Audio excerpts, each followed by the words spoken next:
Dumangta nga wala kay lain dangpan kun dili siya ra gyud sa atong mga kinabuhi. Unsa man atong mga sitwasyon karon igsuon nga atong gibatik physically, pero ang gugma sa Ginoo igsuon wala gyud nawala sa ato ang matagsa-tagsa kinabuhi. Busa mga igsuon karon among gipadayag sa inyo ha, ang gugma sa Ginoo nga nag-ingon sa iyang pulong, no? Diri sa John 3:16 nag-ingon diri kung basahon for God so loved the world that He gave His only Son, that whosoever believes in Him should not perish but have everlasting life. Kung sa daig suon, tungod sa iyang gugma, igsuon, no? Tungod sa gugma sa Dios Amahan, iyang gipadala ang iyahang bugtong anak, no? Natuwa na sa langit, naglingkod sa iyang trono. Pero unsay nahitabo igsuon, tungod sa iyang gugma, tungod sa atong mga sala, nga dili nato kaya bayran sa atong mga tagsa-tagsa ka kinabuhi. Tungod sa iyahang gugma, iyahang gipadala ang iyang bugtong anak, nga mao si Jesus Christ, no? Unsay giingon diri kay aron nga kinsa tong motuo ug mosalig niya, no, dili gid pakyason kun dili makabaton og kinabuhi nga walay katapusan. Ug kana igsoon saad na sa Ginoo sa atoa, no? Saad na sa Ginoo sa atoa. Kung makaingon ta igsoon sa ato ang mga unahuna nga makaduol pa ba ko sa Ginoo, no? Kaya pa ba ko bag-uhon sa Ginoo ang akong kinabuhi? Igsoon dili pa ulahi ang tanan. Naata diri karon tungod sa katuyuan sa Ginoo nga marimahin ta sa atong mga tagsa-tagsa ka kinabuhi nga walay lain atong gikinahanglan kun dili siya ra gyud, no? So igsuon sa atong mga kasaypanan, kasalanan, dili ta mawadag paglaom nga pasayloon ta sa Ginoo kay human na, no? 2000 ka tuig ang niagi na human na nagpakamatay si Jesus Christ sa krus. Nagbalansan siya igsuon aron kitang tanan maluwas. Aron kitang tanan maluwas sa atong mga kasalanan. So angay nato na nga pasalamatan nga gibuhat sa Ginoo sa atong kinabuhi. O karon igsoon makaingon ta nga unsaon nato pagduol ug balik sa iyaha. Unsaon nato pagduol nga nakasala man ta, no? Ang atong relasyon sa Ginoo naanay gap tungod sa atong mga kasaypanan, kasalanan. Pero unsay hinungdan nga nung makakonektag balik tungod kay Jesus Christ. Tungod kay Jesus nga mao'y nagpakamatay nidupa sa krus sa tanan natong mga sala. Abi niyo mga igsuon katong tuwa siya sa krus mga igsuon. Tanan nato nga mga kabugaton, tanan nato nga mga kasalanan. Iyang gidupan mga igsuon kay aron kita maluwas ug makabalik ang atong maayong relasyon sa iya. Ingon ana kamaayo atong buhi nga Dios. Usa karon tagna igsoon dili pa ulahi ang tanan, no? Usaon nato aron makabalik ta sa pagduol sa iya. Nga naa man tay mga sala, no? Sayo na kay igsoon simple lang, no? Ibutang nato atong kaugalingon, magpaubos ta sa atong kaugalingon, no? Ug mangayo tagpasaylo sa iya. Mangayo tagpasaylo sa ato ang mga kasaypanan sa atong buhi nga Dios. Yung na hinulsuran nato ang atong mga kasaypanan ug andan siya unsay gingon sa 1 John 1:12 dingon siya, kung isugid nimo ang tanan nimo mga sala sa Ginoo, no siya matinud-anon nga magpasaylo sa atong mga kasaypanan ug maghimo sa ato nga himuon kaniyang matarong sa atong mga dili maayong mga binuhatan. Ingon ana, igsoon ang ginaiya sa atong buhi nga Dios. Usa karon igsoon, no?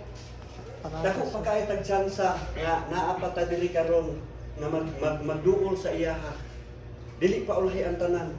Igsuon kung nakaingon ka nga layo na kayo magrelasyon sa Ginoo, ayaw ka balaka kay ngano si Jesus Christ wa mo ni palayo nimo. Wala ni palayo nato. No? Naa siya perminti nga nituktok sa atong mga kasing-kasing aron bag-uho na iya ang atong mga kinabuhi. Unsa man sitwasyon karon nga naglibog na ta, no? Unsay dangatan sa atong kinabuhi, wala ta kasiguro, no? Wala kita nasayod gyud. Gani ang among igsuon diri nga naa diri karon na disgrasya ni siya. Iyang husband is wala na. Patay na atong niagi nga adlaw. Gikan sila sa church, nagsimba sila, nabanggaan ang multi cab ang ilahang gisakyan. Nabangag ang ulo sa iyang bana. Ug tuwa karon sa ilang balay, ihaya na. Ihaya na dito igsuon. Ingon ana ka kuan ang atong kinabuhi no. Ingon ana ka kuan atong kinabuhi nga dili nato matagna no ang panahon. Musubot man ta og sa dili no. Anytime kung tugutan sa Ginoo ang kamatayon moabot gyud sa atong kinabuhi. Moabot gyud sa atong kinabuhi. Usa kinahanglan igsuon karong mga adlaw. Andamo nato atong kinabuhi sa iyaha, atong iduol. No kay wa ta nasayod, wa kita nasayod igsuon. Kisa may nakabalo diri nga ugma. Unya wala na ta, di ba? Wala. Kung naapalay apps karon, kung naapalay apps sa cellphone karon, tanawon nato atong lifespan. Pwede ra unta kaayo nga bihan na lang kutaman, ahan na lang kukutob.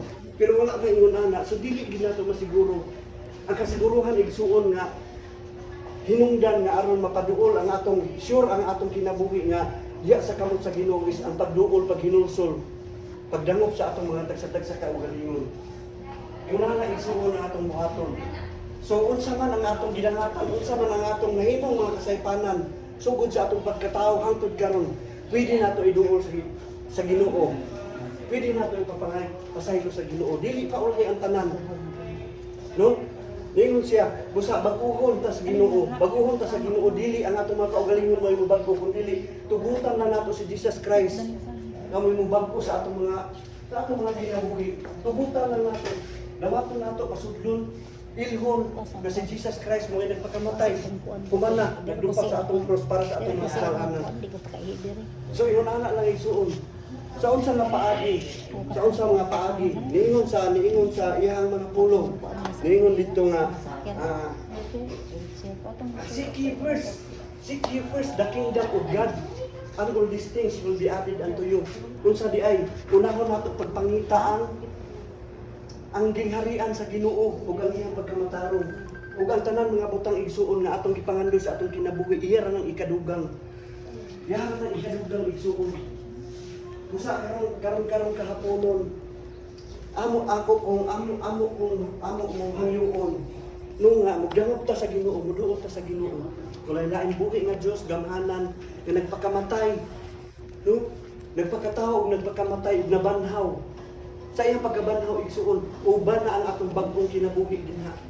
Kung tugutan nato siya karong adlaw nga maoy atong ilhon, nga maoy buhi nato nga Dios nga atong ialagaran. Pwede ba itaas nato atong mga kamot igsuon? Ug dawaton nato ilhon nato sa Jesus Christ. Pasudlo nato sa atong mga kasing-kasing. Igsuon. Pwede nato ipataas atong kamot kung maulaw ta o kira gihapon dili na nato ipataas atong mga kamot. Kini nga prayer igsuon is ato lang ning patig-uli sa Ginoo sa atong maayong relasyon nga naputol tungod sa atong mga sala. So patig-uli ni siya aron nga ang atong relasyon sa Ginoo magpadayon. Sige, mag-ampo pa. Sige. Atong ni sundon ang kanina prayer ha. Sundon nato, sige. Atong ibumat, no kay niingon man may isugid atong ipagawa sa atong mga baba.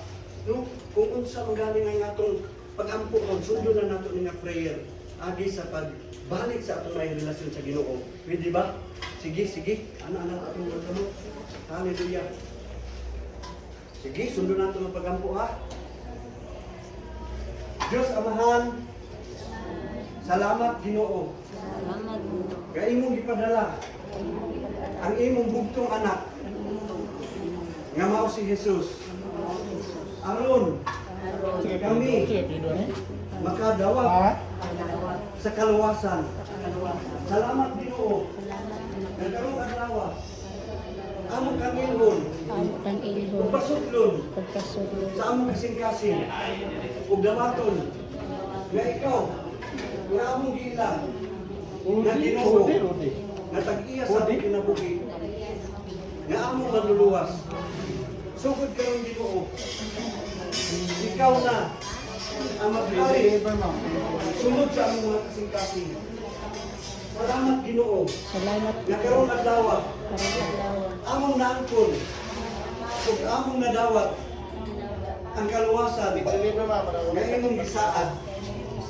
Salamat Amahan sa imong kapadayon ug pagpamuhat sa among mga kinabuhi. Sugod karon Ginoo, ikaw na among tugutan. Nga mao'y maghari o magpamuhat sa among kinabuhi. Salamat Amahan. Nga imo nang gisulat ang among mga patagsa-tagsa ka mga pangalan. Diha sa libro sa kinabuhi. Salamat sa kaluwasan na among naangkon karong adlaw. Kining tanan among ipasalamatan. Pinaagi sa ngalan sa Mahal, ug sa Anak, ug sa Espiritu Santo. Amen and amen. Sugod ka ng Igsoon, magkinabuhit na sa malas kabugot ko sa Ginoo. No? Kung sa giingon niya sa iya mga pulong, kadtong kinsa man tong nidawat ug niilan niya, gitagaan niya kagahom nga mahimo niya mga anak mo ta. Muna nga igsuon among tawag sa inyo. Igsuon atong tinagdanay kay nga naman isa ra ta nga mga anak sa Ginoo. Isa ra ta nga mga anak sa Ginoo. So, salamat. Inyong timan-an nga day karon nga niila mo gibalik mo sa Ginoo nilawat mo ila sa iya kaya personal nga manluluwas. Ang inyong daan nga kinabuhi dili na tumao. Diba kung sa Ginoo karon ang inyong kinabuhi. Ang inyong mga sala sugod karong adlaw giwala na sa Ginoo. Wala na ginuduman pa sa Ginoo. So magkinabuhi tas malas pagubot sa Ginoo. Padayon tang luluon kay so asa man mo nakakunik ka ng church, wala mi kabalo, asa man mo nakakunik doon tag padayon sa Ginoo. No? Sumala sa Ginoo na kita man ko muna ang ginarian ni ang Ginoo sa karon. Kana ito ang atong ipangayo. Diyan Ginoo. Praise God, salamat Igsoon sa inyong higayon, panahon, pagmati, no? God bless you all o salamat nga ipaabot ta diri sa Ginoo aron nga masangya ang iyang mga pulong. Kaya sa pag-pray, dumang patulog. Lord, Father God, we pray and we thank you so much, Lord, sa aming kaayo sa aming mga kinabuhi. Lord, wala namin nakila sa aming mga pangalan, Ginoo. Kaya nakita namin ang aming lugar. Pero imong kapudukon, Lord God, kaya imong pulong, Ginoo, ang kaluwasan, pinamadawat karong adlaw. Salamat Amahan, Lord God, sa pagpubay sa ilang mga panginahanglanon. Doon naman sila mga balatian, Ginoo mo, ang naa sila diri. Lord, Father God, ang kang ilan, Ginoo. Buhit ka nga mananambal nga mo yung ayo sa tanang mga balatian. Ani ang mga kaigsuunan nga naiadiri tanan Amahan. Lord, kakinahanglan, Lord God, mga financial, material nga mga panginahanglanon. Father God, imong i-provide, Ginoo. Sugod karong Ginoo, Lord God. Imo silang giila nga imong mga anak. Lord, amo kang Amahan. Usa Lord kami mangayo diha nimo Ginoo. Ug kami Lord God, makaangkon Ginoo Lord God, pabor grasya nga imong gihatag namo. Salamat Amahan. Lord Jesus, sa kumpleto nga kaayuhan. Lord, sugod sa ulo, paingon Lord God sa lapalapa Amahan. Lord Jesus, ikaw mag-aayo ni ini. Ikaw mag-aayo ni ini. Ang kuna ninyo ang kadawat, ang kaayuhan sa inyong mga kinabuhi. Pasalamatin ninyo. Ibungat ato mga baba. Salamat Ginoo. Salamat Ginoo. Yes Lord, thank you Jesus. Thank you Jesus. Salamat Amahan. Dalay ko ka sa ulay katapusan. Kanang dungog, himaya. Salamat kanimo lamang Amahan. In Jesus' name we pray. Amen and amen. Okay. Amen.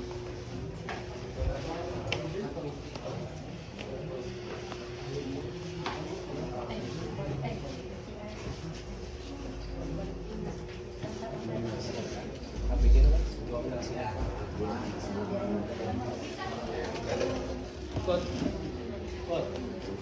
Tulog lang kayo kung saan ako pa.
Ayan.